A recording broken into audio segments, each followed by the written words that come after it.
but most of his words were that he couldn't place us because we wouldn't be able to communicate with the other employees. Right. All of whom were? Spanish. And I said, you don't need to speak or communicate with the other employees because you're on the floor by yourself. He said, but all the supervisors spoke Spanish too, and we needed to communicate with them. I feel like if I want to learn Spanish to be able to compete with them, then I think I should be able to do that on my own. I don't think you and no one else should be able to tell me that I have to have Spanish. Not in my country. Yeah, this is America, they forget. This is not Castro's Cuba. Now, if I don't mind them. I think they should come over and learn our language. And then if they do have the both languages, that's better for them in the job market. Don't tell us we have to speak your language in order to keep a job here in America. That doesn't make sense. They trigger other challenges like it. A Dade County board said the ability to speak Spanish cannot be a job requirement for cleaning. As so often happens in the human conflicts over immigration, someone lost the job Beverly Barnes won. She says this troubles her yet, but that something personal and important to her was at stake. Christmas was coming up. I was saving for a home. I wasn't getting my kids anything for Christmas because we were saving for a home. And that second job meant something. It meant I would at least get one gift if I didn't get anything else. And that was important. But they offered me the Christmas money now if I dropped the case. Yeah. Well, they did. Oh, yes. They offered to settle?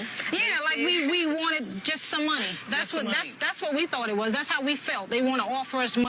Miamians view the sudden in-migration of Cubans with bitter irony. Black Miamians watched as Cuban exiles were given assistance, aid, and money that native-born black Americans never received. Some blacks began to feel that the Cuban migration and the federal government's attention to Cuban needs blunted demands that blacks were making during the 1960s civil rights struggle. Jesse McCrary is an attorney in Miami. At 34, McCrary has had a fast-moving career.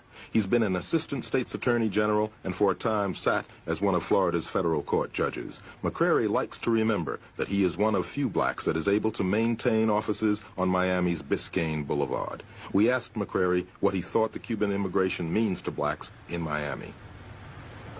Well, one, Tony, it means that economically, when you look at what the Cubans have done in terms of their economics versus what blacks have done, it means that we are once again at the bottom of the barrel. There are no predominantly black financial institutions in this county. Some people would say that, even though there is a bank here with a number of blacks on the board of directors, but when you look at the control of the bank, where the major portion of the stock is held, it's held by white Miamians.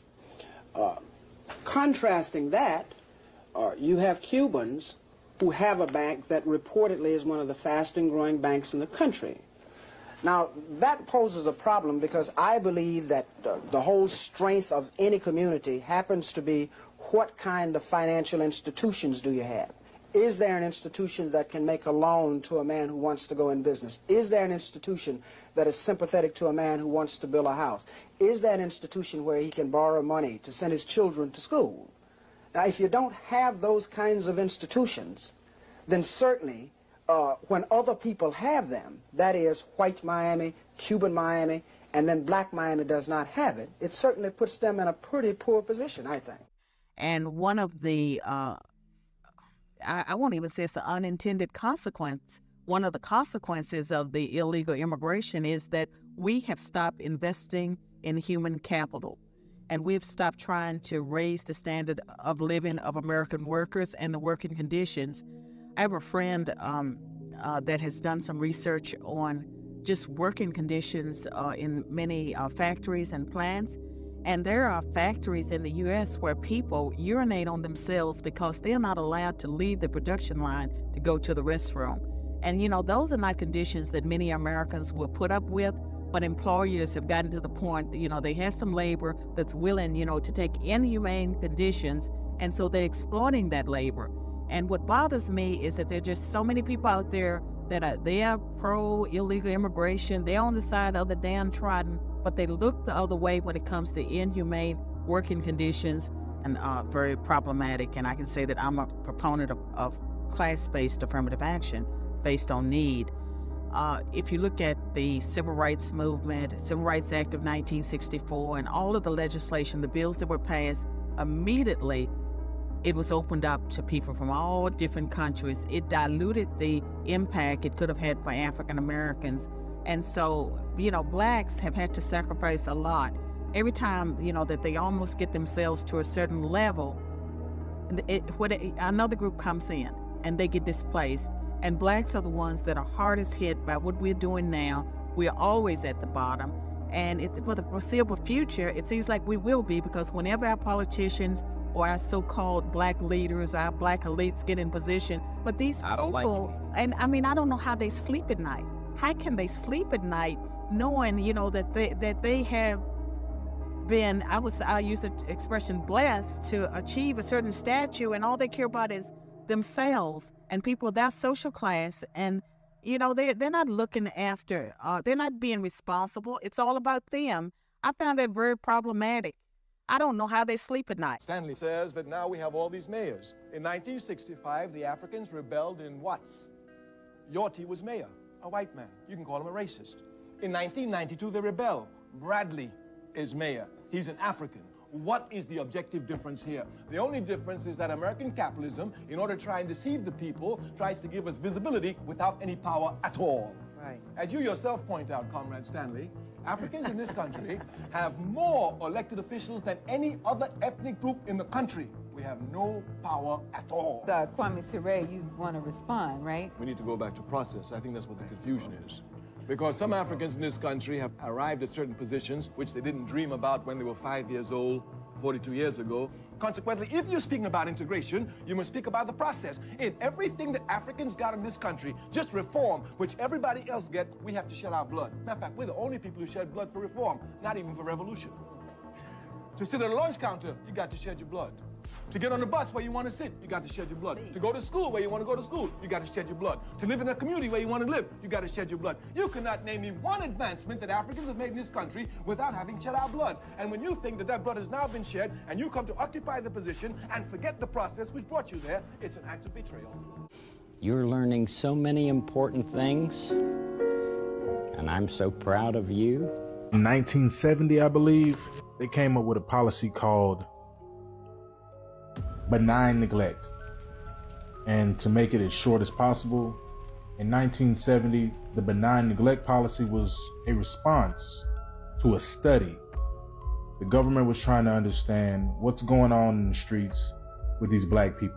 In some cases, there was a lot of protesting, there was a lot of rioting, fighting, and in my opinion, it was righteously so. But in the study, they discovered that the main reason that these black people were protesting, rioting, and doing everything that they were doing was because they were tired of the racism. They were tired of the treatment from the dominant society, the government, local, state, federal, all of that good stuff. And the conclusion that they came to was the only solution that they had would be not to stop the racism, not to treat the people fairly and give them what they're needed and what they deserve. Their response was to basically ignore them. Don't mention anything, don't promise anything, don't say anything. Matter of fact, when you address anything towards these people, you can use broad and ambiguous terms. You can use, loose terms to cover everybody. And you see that today. You see that in so many instances when they talk about black people. You know what they say? They say people of color. First off, I didn't want you calling me colored people. So don't remix it for these dummies and call me no people of color. I'm a black man. You need to address these black folks in America first. Or they might use the term minorities, disenfranchised communities, underserved communities, all that good stuff, all that little cute shit that the dummies fall for. So this is all because I made a video that said I am one of those Hispanics that uses the N-word amongst my friends because I grew up in Miami, and in Miami it is a cultural norm to say it. Of course, him and many others got hyper offended and started saying shit like this, that we are stealing their culture, and all types of other ignorant shit. Did you know that the wet foot, dry foot policy that allowed so many white Cubans to patriate in Miami, where they actually started the cocaine trade before it was taken over by, shout out to my girls, Was canceled in 2007 under the Obama administration because of extreme anti-American behavior. Everything that the media will tell you about Haitians and other ethnic minorities that come to the United States and get put up in luxury hotels, they get a house, they get a car, they get economic opportunities that you American citizens do not. Cubans absolutely experience those benefits, so much so that that's why they overwhelmingly vote Republican, because ironically enough, it's the Republicans that allowed that. Oh my God, I will vote. Arriba, I will vote for Donald Trump. They will then, with their history of narcotics dealing and illegal immigration, look at ethnic minorities that are born and raised here and say, you're not doing enough, with their free lunch, free housing, free cars, business loans, and all this kind of stuff that isn't available to other American citizens. Just to keep things fair, you know, no DEI, no preference for the blacks, let's talk about Hispanic fatigue. Whether they overstay their visa, doesn't matter if they're elderly, doesn't matter if they're women. There is men, elderly, oh my God. There are elderly men that are in wheelchairs, disabled, sick, throwing up, cancer, sleeping on a concrete floor in Miami with no access to food or water, and they get one singular cup of sanctioned water every 24 hours. And they've been living like this for months because they can't get processed to get deported fast enough. Damn, those niggas are in a tough position, huh? If you take a look right here, you'll be able to see more examples of Hispanic fatigue. Tens of thousands of brown men and women being smeared as criminals, propaganda on the ICE.gov Instagram before they are unceremoniously deported. So to Miss Cuba over here talking about some I say nigga in private, it's the culture. Correct. We are indeed all niggas now.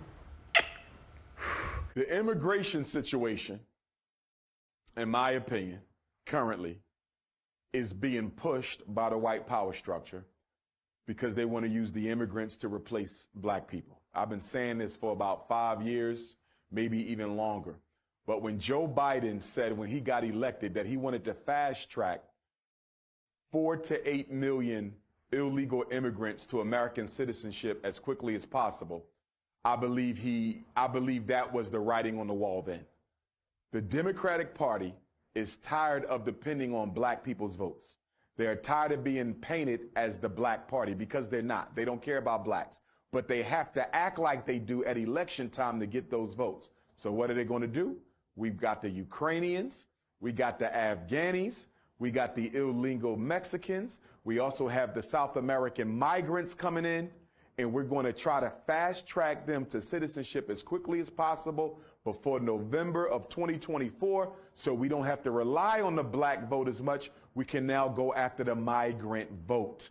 That's what's happening. Why would the federal government allow the governor of Florida to fill up buses full of migrants and drive them halfway across the country to Chicago?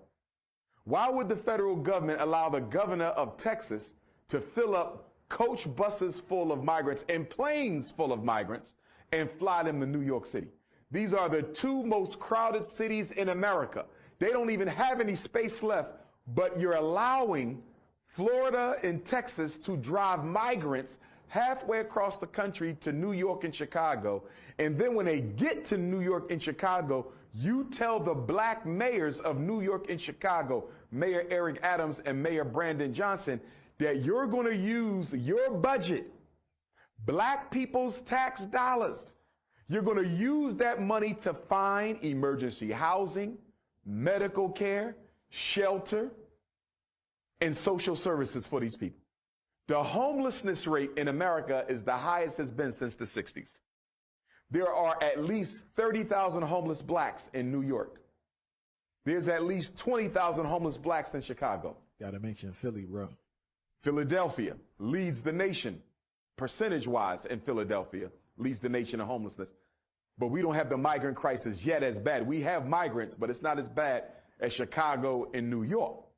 Is it a coincidence that they're sending all these migrants to these two congested cities because these are the two biggest black voter blocks in the country?